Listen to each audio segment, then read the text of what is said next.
Bon, alors il y a la CNews qui arrive, il faut que je trouve un sujet marquant. Je sais, si je parlais de l'évolution économique du marché global et mondial du manga avec la cote bourse et intervention d'un économiste. Bonjour, je suis François. Je suis économiste depuis 10 ans.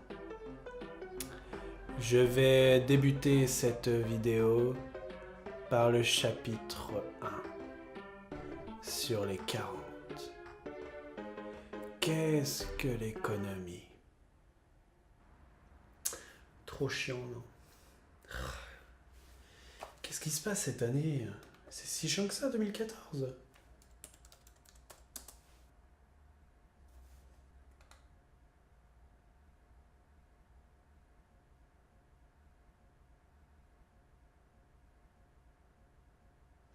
Je sais!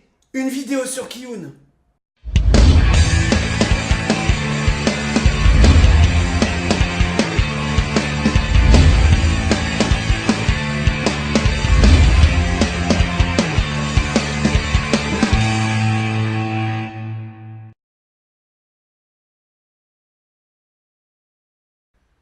Salut les petits loups. Aujourd'hui nous allons parler de la 5e boîte d'édition manga de France. Alors ce sont les derniers chiffres connus, mais surtout la première indépendante. Je veux bien entendu parler de Kiyun. Mais avant de parler de son histoire, nous allons parler de sa signification. Qu'est-ce que veut dire Kiyun? Kiyun, c'est une onomatopée japonaise qui signifie à la fois un grand désespoir, alors sympa pour l'image,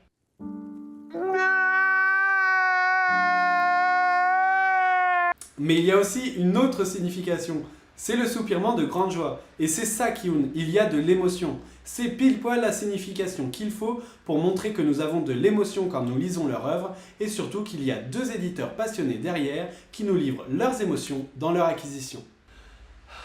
C'est beau ce que je dis. Maintenant que vous en savez un petit peu plus sur la signification du mot Kiyun, nous allons parler de son histoire. C'est en octobre 2003 qu'elle a vu le jour. Ce sont Cécile Pournin et Ahmed Agne qui ont fondé leur petite boîte d'édition de manga. Cécile Pournin est traductrice et c'est après un voyage au Japon en 2000 qu'elle décida de se lancer dans l'aventure de l'édition de manga, tandis qu'Ahmed Agne, intéressé par son projet, décida de l'accompagner. Les deux compères se sont trouvés fans de la même catégorie d'animés, issus de la génération Dorothée, les Chevaliers du Zodiaque, Dragon Ball Z, bref, comme la plupart des créateurs de boîtes d'édition de manga en France, voilà quoi.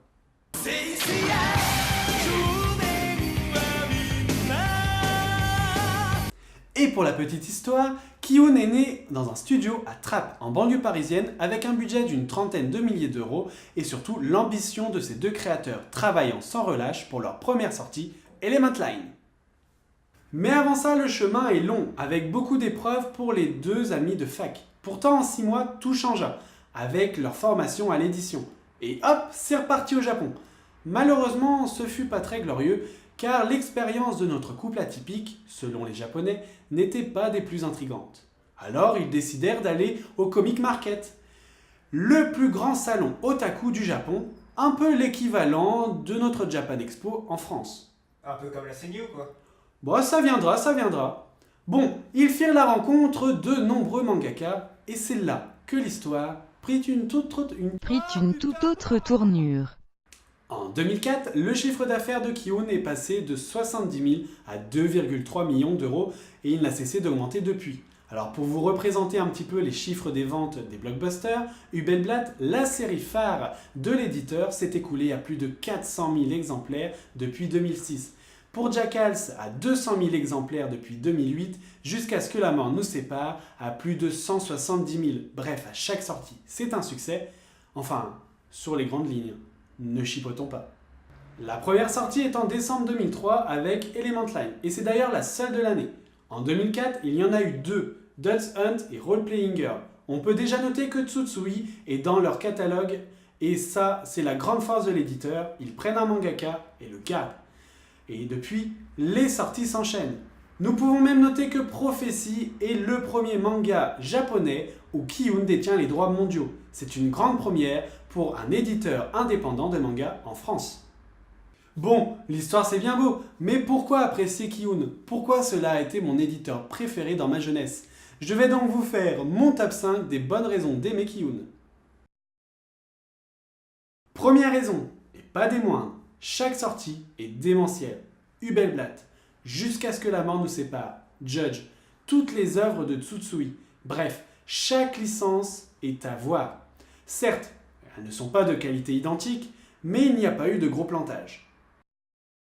Deuxième, c'est une indépendante et ça plaît les indépendants. Oui, oui, c'est un argument très bien construit, mais quand on voit le parcours de ces deux personnes, ça pousse à l'admiration, surtout qu'ils ont commencé avec presque rien et qu'ils en sont arrivés là, ça laisse rêveur. Troisième, ce sont des passionnés et ça se voit. Dans leur démarche et dans leur acquisition, ils osent prendre des risques quand ils sentent leurs émotions se bousculer. Chaque titre est minutieusement choisi et rien n'est laissé au hasard. C'est bien la force de l'éditeur. Quatrième, leur modernité. C'est eux qui ont lancé la mode des concours Facebook. Leur proximité avec les réseaux sociaux ont plu et je ne pense pas qu'ils en seraient là sans cette approche jeune et dynamique. N'oublions pas qu'il y a un concours tremplin pour les 10 ans qui va mettre en valeur les jeunes dessinateurs de talent. Alors ce n'est pas une innovation en soi, mais si ça peut mettre en lumière un prodige comme City Hall ou Radiant, pourquoi pas? Cinquième, leur stand, leur investissement est juste waouh. Ils savent mettre en valeur leurs titres comme Doubt et Judge qui a une place de choix à Japan Expo. Des dessins collector, des expositions, un stand énorme, bref, ils ne lésignent pas sur l'apparence. L'image est importante et surtout quand le contenu est top, autant rajouter les strass et les paillettes, c'est toujours mieux. Bref, j'en suis là pour souhaiter un bon anniversaire à Ki-hoon. On se retrouve pour leurs 20 ans, mais en attendant, n'hésitez pas à aller sur la page Facebook, d'aller au stand à la CNews si vous y êtes. Et puis, on se retrouve très vite pour de nouvelles aventures, de nouveaux reportages. On se tient au courant sur Sunup. Ciao, ciao! Donc, pour conclure, la structure économique est stable, mais fragile. Voilà, nous venons de terminer les 40 chapitres. Mais il nous reste les 139 annotations. Annotation 1. L'ambivalence du marché est